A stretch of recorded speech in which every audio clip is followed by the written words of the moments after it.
The blind leading the blind is a metaphor used to describe a situation where a person who knows nothing is getting advice and help from another person who knows almost nothing. Both the leader and the follower are equally incapable of dealing with the situation. It can be traced back to the Upanishads, which were written around 800 BC. Katha Upanishad mentions it as such. Abiding in the midst of ignorance, thinking themselves wise and learned, fools go aimlessly hither and thither like blind led by the blind. Bible also has a mention of it where it says, when the blind lead the blind, they both fall in a ditch. Paramhans Yogananda said that in the spiritual world also, the blind cannot lead the blind. Only a master, one who knows God, may rightly teach others about Him. There is a very famous couplet by the ancient poet of India called Kabir. It goes like this: Guru Gobind do khade, kake lagu paye, balihari Guru aapne, Gobind diyo bataye. Meaning, the Guru and God both are standing together. I am in a dilemma whom to bow to first. O Guru, I must first bow to you because you are the one who showed me the path to God. To regain one's divinity, one must have such a master or guru.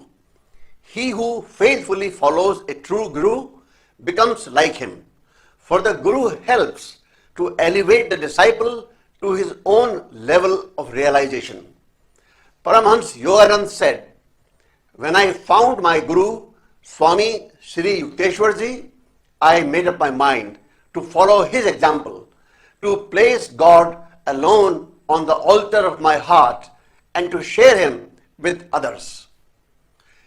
Intuition or direct knowledge does not depend on any data from the senses. That is why the intuitive faculty is often called the sixth sense. Everyone has this sixth sense, but most people do not develop it. However, almost everyone has had some intuitional experience, perhaps a feeling that a particular thing is going to happen when there is no sensory evidence to indicate it. The Hindu masters taught that to gain the deepest knowledge, one should focus his gaze through the omniscient spiritual eye.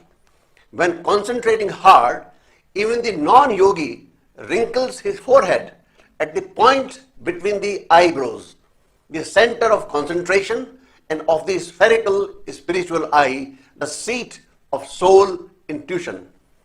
That is the real crystal ball into which the yogi gazes to learn the secrets of the universe. Those who go deep enough in their concentration will penetrate that third eye and see God. Seekers of truth, therefore, should develop the ability to project their perception through the spiritual eye.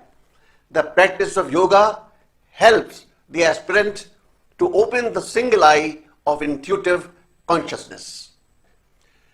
It is important to develop intuition or direct soul knowledge, for he who is God conscious is sure of himself. He knows and he knows that he knows. We must be sure of God's presence, as sure as we are that we know the taste of an orange.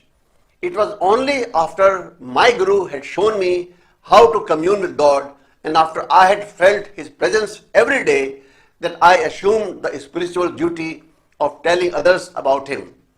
The West has emphasized large temples of worship, but there are a few in which the worshippers are shown how God may be found.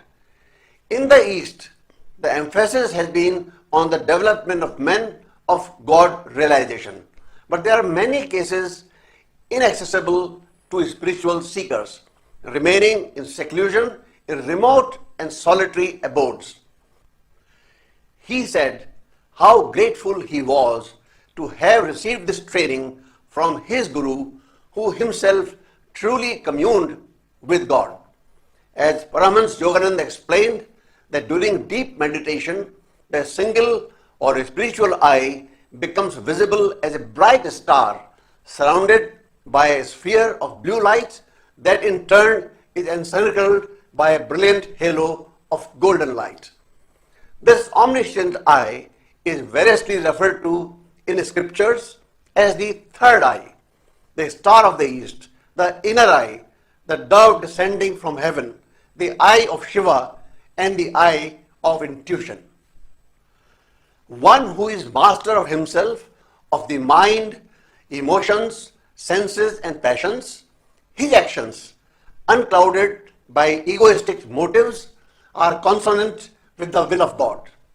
And he knows himself as one with God, not in imagination, but in actual experience of divine omnipresence. Bottom line, find a guru who can dispel the darkness of your life to lead you to a spiritual awakening and show the path for self-realization and the way to find God. So said Paramhans Yogananda.